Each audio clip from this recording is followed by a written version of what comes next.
आप देख रहे हैं खामोश पन्ने। स्वागत है आप सभी का। आइए शुरू करते हैं। अब तू ठीक करेगा सिस्टम? ये गूगल का ऑफिस है, तेरे जैसे भिखारी का काम नहीं है ये। निकल जा यहां से।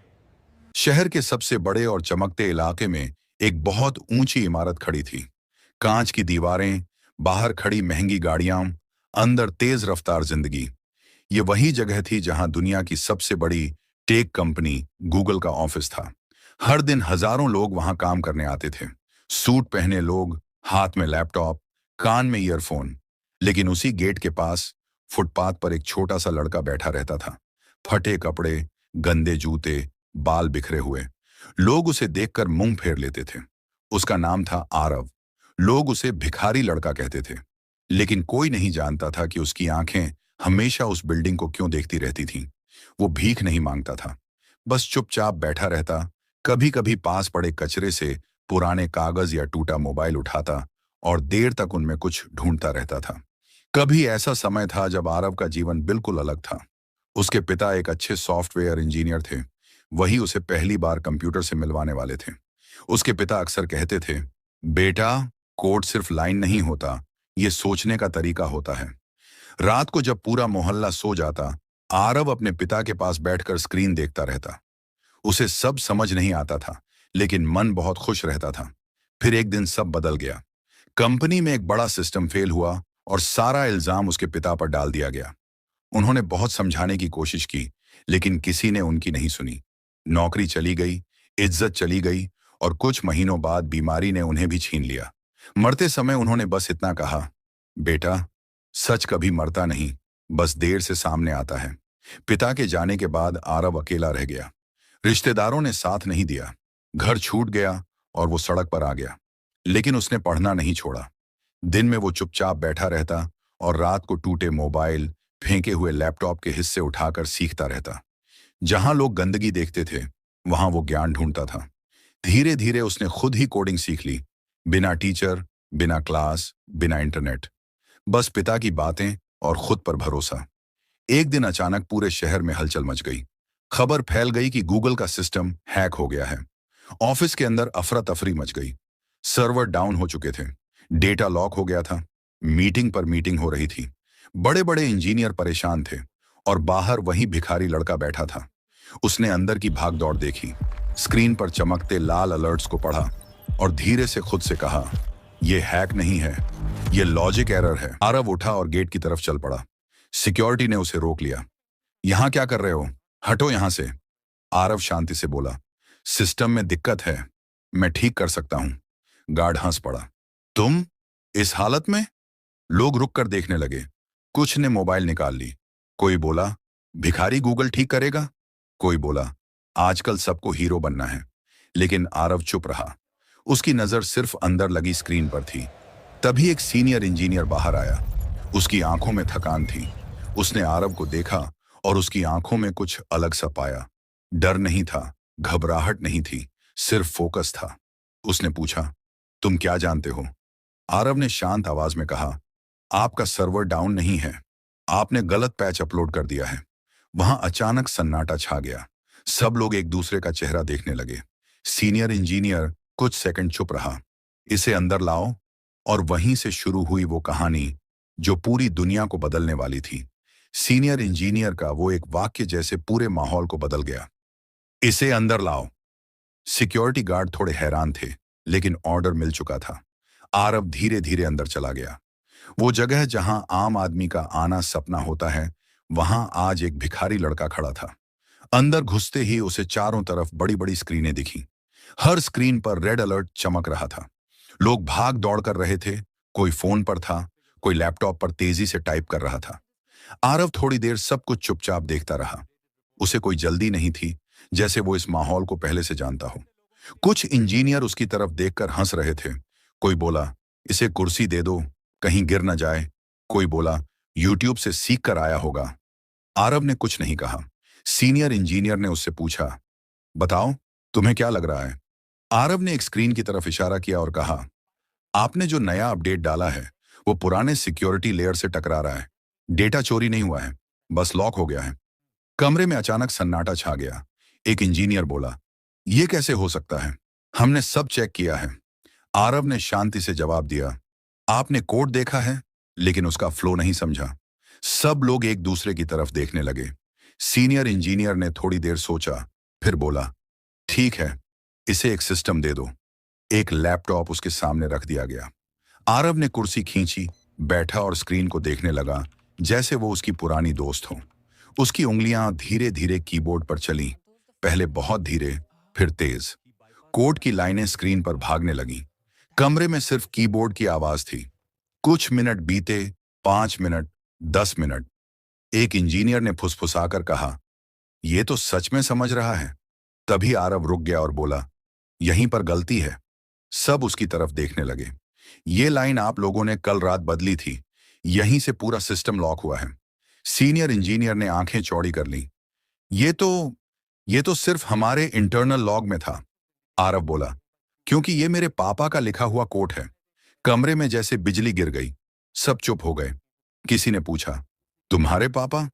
आरव ने गहरी सांस ली और बोला, हाँ, वही जिन्होंने ये सिस्टम बनाया था और जिन्हें आपने हमारे इंटरनल लॉग में था, आरव बोला, क्योंकि ये मेरे पापा का लिखा हुआ कोड है।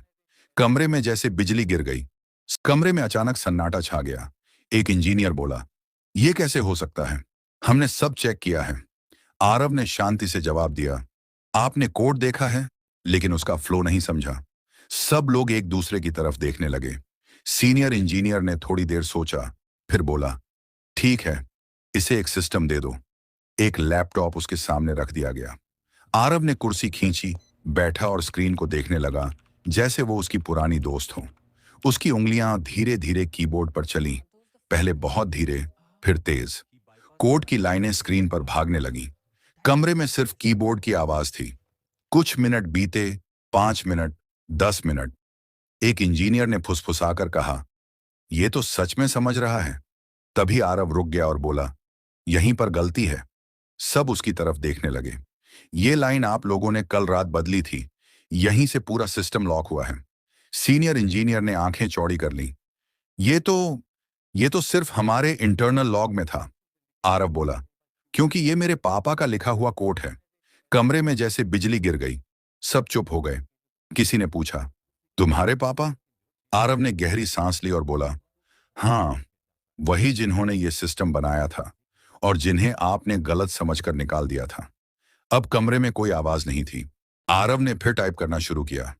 उसकी उंगलियां कांप नहीं रही थीं। उसके चेहरे पर गुस्सा नहीं था, सिर्फ सुकून था। कुछ सेकंड बाद स्क्रीन पर मैसेज आया, सिस्टम रिस्टोर किया गया। एक के बाद एक मॉनिटर ग्रीन होने लगे। डेटा वापस आ गया। सर्वर नॉर्मल हो गया। पूरा कमरा सन्न रह गया।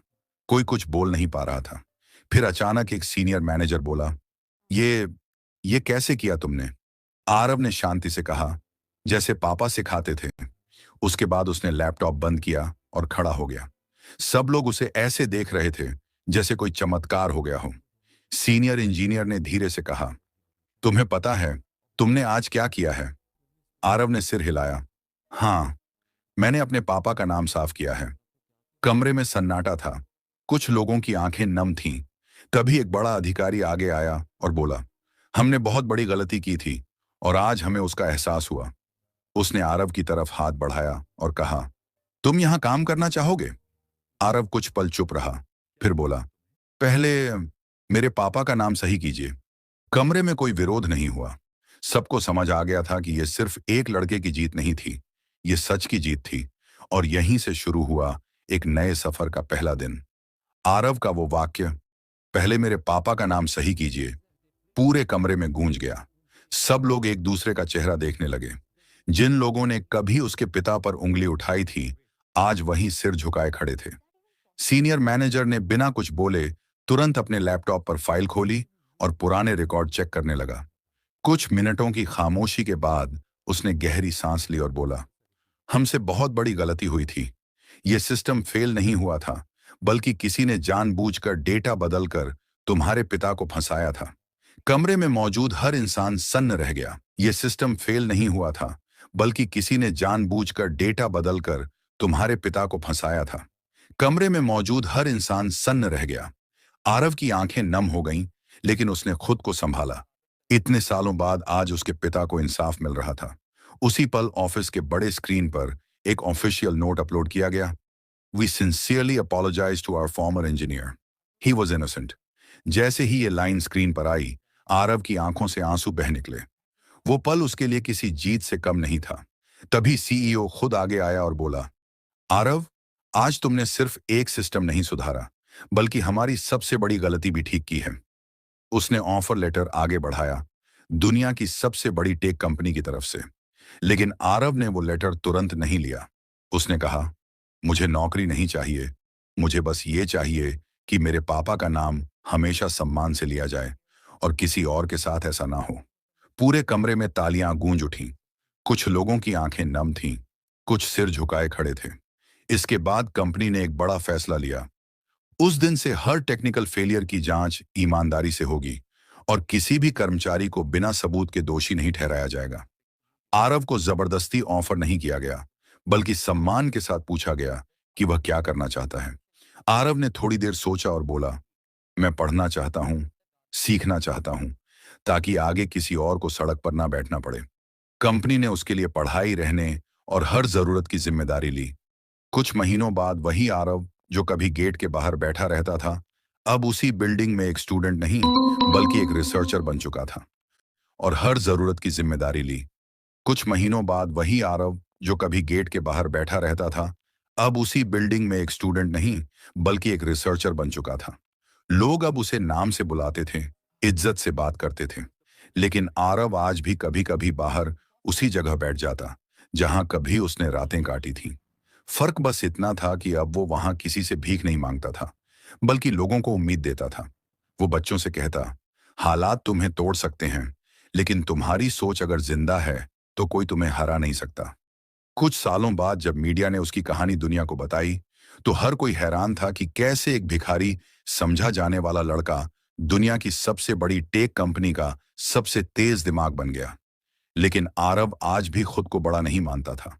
वो बस इतना कहता था, अगर मेरा बाप गलत नहीं था तो मैं भी कभी गलत नहीं था। और यहीं पर उसकी कहानी खत्म नहीं होती, बल्कि यहीं से शुरू होती है उन हजारों बच्चों की कहानी जिन्हें अब कोई कमजोर नहीं समझता।